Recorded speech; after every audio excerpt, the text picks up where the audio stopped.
Om Swastiastu. Assalamualaikum warahmatullahi wabarakatuh. Shalom, namo buddhaya, dan salam sejahtera bagi kita semua. Perkenalkan, nama saya Nika Darita Mayani dari kelas I dengan NIM 230951161. Hari ini saya akan membawakan materi mengenai bakteri Chlamydiosis. Adapun latar belakang dari bakteri yang saya ambil yaitu Chlamydiosis merupakan bakteri yang dapat menyerang manusia dan hewan yang disebabkan oleh bakteri dalam keluarga Chlamydiaceae.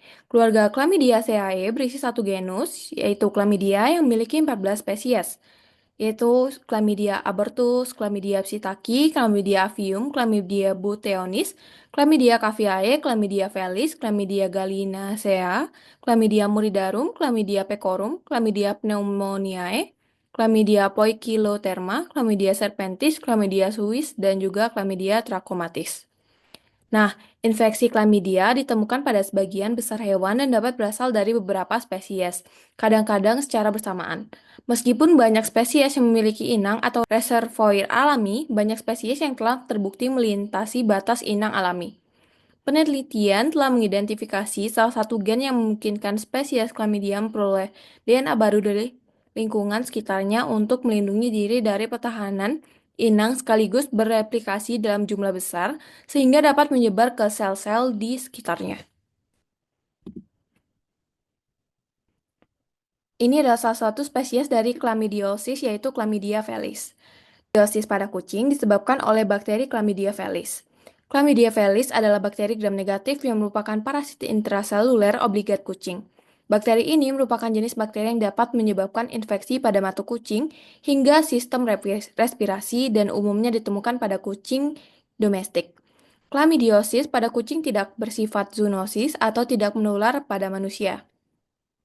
Penyakit ini umumnya mempengaruhi anak kucing, kucing yang tinggal di tempat padat seperti penampungan, atau kucing dengan sistem imun yang lemah. Chlamydiosis mudah menular melalui kontak langsung, terutama melalui sekresi dari mata dan hidung.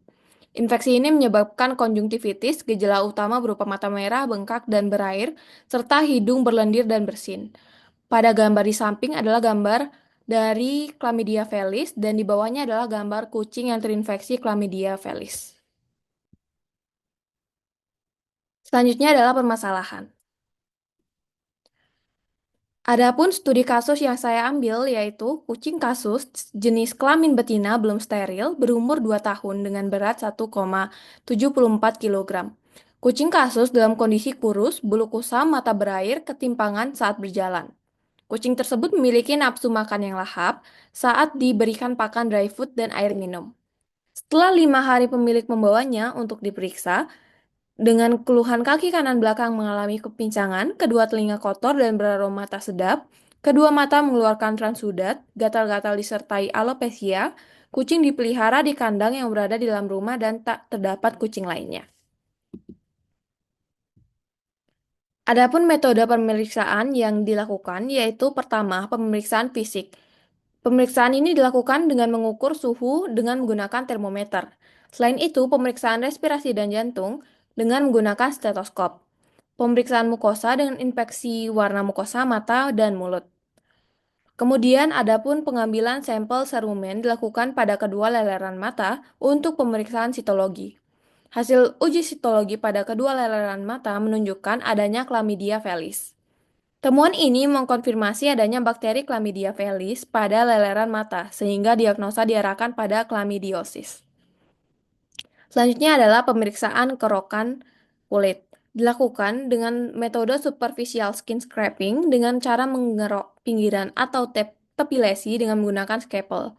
Sampel diletakkan di atas objek gelas, ditetesi baby oil, dan ditutup dengan cover glass.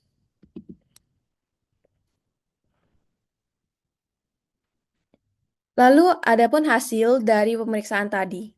Nah, berdasarkan hasil pemeriksaan, kucing kasus didiagnosa chlamydiosis disertai dengan otitis eksterna dan skabiosis pada tingkat keparahan chlamydiosis. Hewan kasus hanya menginfeksi mata dan infeksi tidak mencapai sistem respirasi. Kemudian, pada pemeriksaan mata, kedua mata menunjukkan adanya leleran transudat mengalami konjungtivitis yang ditandai kemerahan dan meradang pada konjungtiva. Pemeriksaan fungsi syaraf mata dilakukan dengan pemeriksaan pupillary light reflex dan Dasel reflex untuk mengetahui fungsi syaraf pada mata. Hasil respon periksaan tersebut yaitu normal yang menandakan tidak ada gangguan pada syaraf kranial 3 dan 4 serta syaraf okulomotor pada mata. Kemudian ada hasil pemeriksaan superficial skin scraping menunjukkan adanya agen autoedrascati dengan bentuk bulat dan berkaki 8 di lokasi di daerah kepala dengan ciring merah pada noteudruscati. Kemudian hasil pemeriksaan telinga menunjukkan kedua telinga kotoran berwarna hitam, kering, dan aroma tak sedap disertai kedua limfoglandula submandibula membesar. Ini menunjukkan adanya peradangan pada telinga bagian luar. Pada gambar di samping, pada bagian atas, merupakan hasil sitologi serumen leleran mata yang ditemukan adanya Chlamydia felis. Ini merupakan gambar dari Chlamydia felis. Kemudian, hasil pemeriksaan skin scraping menunjukkan adanya kumpulan Notoedres cati. Ini merupakan gambar dari Notoedres cati. Selanjutnya adalah upaya pemecahan masalah. Pengobatan pada kucing kasus yaitu diberikan terapi berupa antibiotik, oxytetracycline HCl 1%. Pemberian secara topikal dimaksudkan untuk klinis yang muncul tidak sampai pada sistem respirasi melainkan hanya pada mata. Selanjutnya diberikan terapi obat tetes telinga fetotik yang mengandung ivermectin dan antibiotik chloramphenicol maleate. Lalu, diberikan terapi injeksi ivermectin juga yang dilakukan selama 2 kali dengan pengulangan tiap 14 hari untuk memberantas tungau dewasa.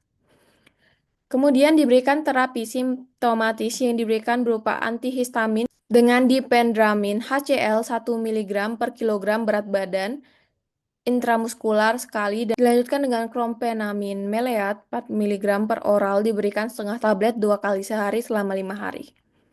Kemudian kucing dimandikan dengan sabun sulfur atau JF sulfur 2 kali seminggu hingga terdapat perubahan pada rambut dan kulit. Nah, pengobatan kucing kasus setelah dievaluasi selama 14 hari banyak menunjukkan perubahan yang baik. Pengobatan chlamydiosis dengan antibiotik oxytetracycline memiliki efektivitas yang baik dalam penyembuhan. Ivermectin juga bekerja dengan baik pada kasus ditandai dengan kusta dan alopecia yang tidak menyebar ke area lain. Sedangkan diphenhydramine HCl mampu menekan pruritus ditandai dengan berkurangnya frekuensi garukan pada kucing kasus. Telinga kucing kasus juga tidak menunjukkan adanya kotoran berlebihan serta aroma busuk yang menandakan pengobatan bekerja dengan baik. Selanjutnya adalah cara pencegahan chlamydia pada kucing. Penanganan yang dapat dilakukan apabila kucing sudah dicurigai terinfeksi chlamydia adalah yang pertama, segera jauhkan dari kucing yang sehat, kemudian desinfeksi peralatan maupun ruangan di rumah, dan lakukan konsultasi serta pemeriksaan ke dokter hewan terdekat agar penanganan yang cepat dan tepat dapat segera dilakukan.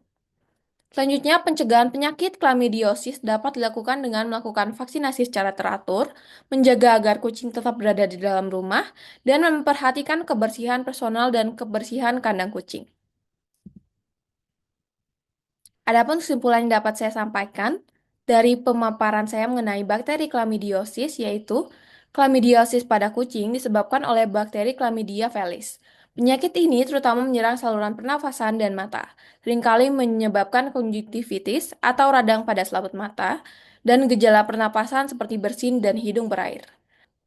Chlamydiasis felis sangat menular antar kucing, terutama di lingkungan dengan populasi kucing yang padat, seperti penampungan. Pengobatan biasanya melibatkan antibiotik seperti oxytetracycline dan doxycycline untuk mengendalikan infeksi. Vaksinasi tersedia dan dapat membantu mencegah penularan meskipun tidak memberikan perlindungan 100%. Pencegahan dan manajemen lingkungan sangat penting untuk mengurangi penyebaran penyakit ini di antara kucing. Adapun daftar pustaka dari materi yang telah saya sampaikan.